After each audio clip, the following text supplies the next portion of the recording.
Assalamualaikum warahmatullahi wabarakatuh. Kepada Pak Dedi, kami akan memulai perjalanan kami ke sekolah dan kami sudah melaksanakan kemauannya Pak Dedi untuk ke sekolah, tidak boleh membawa kendaraan, dan kami di sini berkumpul untuk pergi ke sekolah dan berjalan kaki sekitar 1 kilo perjalanan. Bekalnya budak sekolah tuh didampingin ke emak ya, budak sekolah arek mangkat ke sekolah didamping bekal ieu sangu Pak Dedi.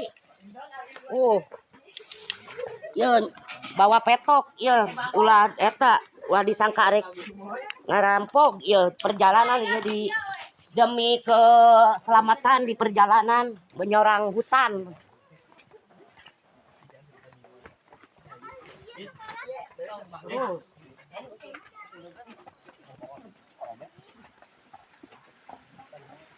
Mage lain kesakit tuur ieu teh ripu ngadamping budak sekolah. Besi baladeur ieu budak awewe.